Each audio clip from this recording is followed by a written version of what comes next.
Hello বন্ধুরা, beauty snooker থেকে beauty আবারও হাজির। সকলকে অনেক স্বাগতম নতুন একটা পুজোর ব্লগে। আশা করি প্রত্যেকে খুব ভালো আছো, আমিও ভালো আছি, পরিবার সহ সুস্থ আছি তোমাদের ভালোবাসা আর আশীর্বাদে।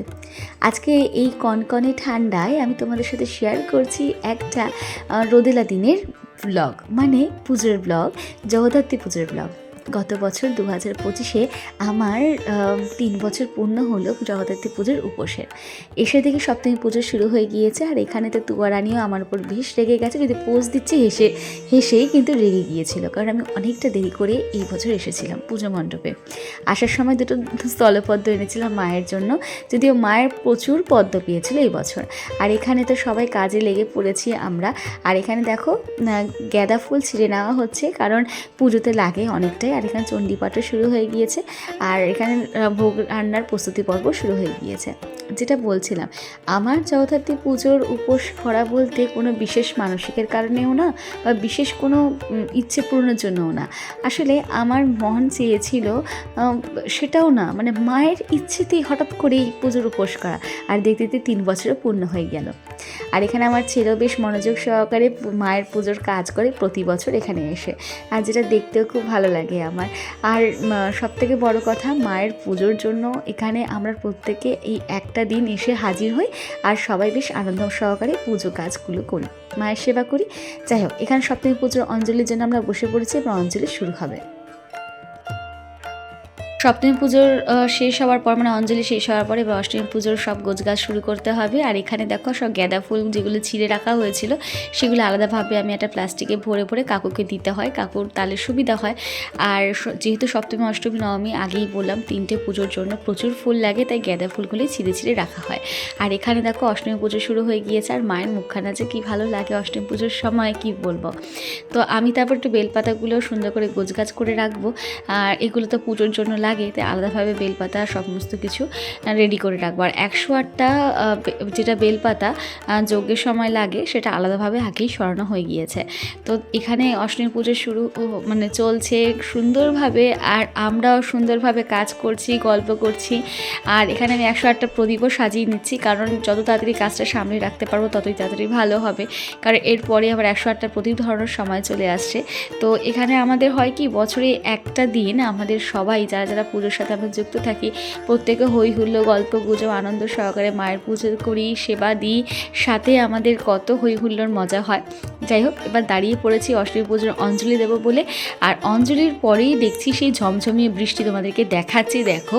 আর এত সুন্দর, মানে মাও চেয়েছিল যে তোরা একটু ঠান্ডা হয়, এত পরিমাণ গরম লাগছিল সেদিনকে পুজোর মানে ওই সময়টা, কারণ পুরো না উপরে এত রোদের তাপ থাকে কি বলবো। মাও হয়তো ভাবছিল একটুখানি বৃষ্টি হোক, মারও হয়তো খুব গরম লাগছিল। দেখো কত ঝমঝমিয়ে বৃষ্টি হচ্ছে। যাই হোক, বৃষ্টি তো হতেই থাকবে। তো এর মধ্যেই আবার 108টা প্রদীপ ধরানোর সময় হয়ে গিয়েছে, কাকু বলে ধরিয়ে ফেলতে। আর 108টা যখন প্রদীপ ধরানো হয়, এখানে আমরা প্রত্যেকেই ধরাই, প্রত্যেকেই সমানভাবে সুযোগ পাই। 5-6টা করে আমরা সবাই আর কি, প্রত্যেকে যে কজন আমরা থাকি উপোস করি, প্রত্যেকে 5-6টা 7টা করে আমরা এরকম প্রদীপ ধরাই। সবাই ধরাতে পারে, সবাই আনন্দ সহকারে ধরায়, বেশ ভালো লাগে দেখতে।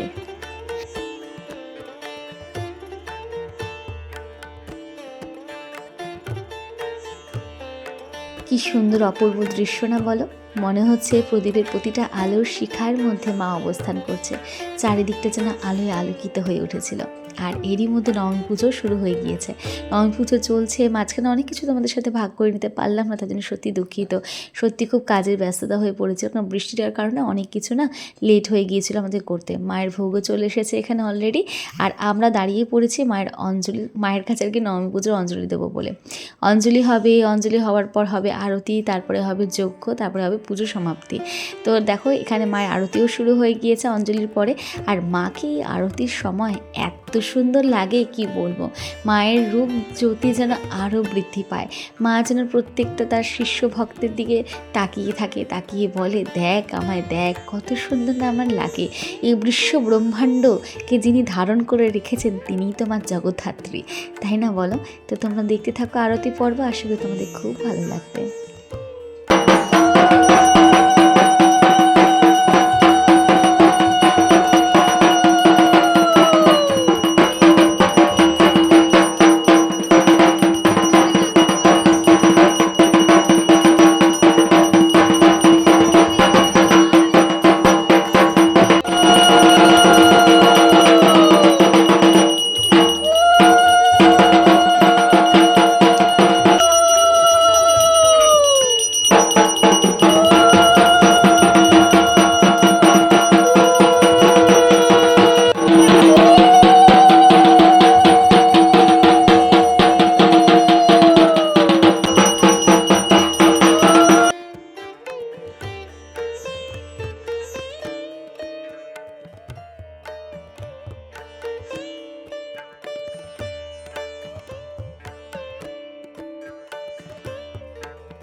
এই তো এবার শুরু হবে যজ্ঞ। আমরা বসে পড়েছি প্রত্যেকে যজ্ঞকুণ্ডের সামনে, আর নাচানাচি করে তো প্রায় সবাই ক্লান্ত।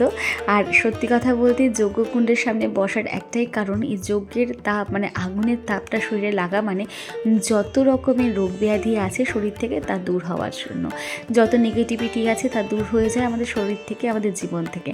আর সবথেকে বড় কথা, যদি যজ্ঞের আগুনটা ভালো করে লক্ষ্য করা যায়, দেখা যায় যেই দেবদেবীর উদ্দেশ্যে যজ্ঞ হচ্ছে সে স্বয়ং সে যজ্ঞের আগুনে অধিষ্ঠান করছেন। আর সেটা সত্যি মানব দৃষ্টিতে চোখে না পড়লেও আমরা যদি ঈশ্বরকে সাধনা ভজনা করে থাকি, ঈশ্বরকে যদি সেইভাবে চেয়ে থাকি, তার সাধনা করে থাকি, তাকে যদি মন প্রাণ থেকে বিশ্বাস করে থাকি, তাহলে অবশ্যই তা দেখতে পাবো। আর সত্যি কথা বলতে এখানে যেই পরিমাণে যজ্ঞের আগুনও ঠিকই বলবো, তোমরাও দেখতে পারবে যে ঠিক কতটা মানে উপরে যজ্ঞের আগুন উঠে যায়। কথিত আছে যে যজ্ঞের আগুন যতটা ওঠে ঠিক বোঝা যায় যে যজ্ঞটার মানে পুজোটা কীরকম হয়েছে। যাই হোক, এখানে আমাদের যজ্ঞ সমাপ্ত হয়েছে। তারপরে আমরা প্রত্যেকে যজ্ঞের টিকা লাগিয়ে নিচ্ছি। তো এই করেই আমাদের এইবারের মানে আমার এই বছর মানে গত বছরে জগদ্ধাত্রী পুজোর ব্লগটা সমাপ্ত করলাম। কেমন লাগলো অবশ্যই জানিও।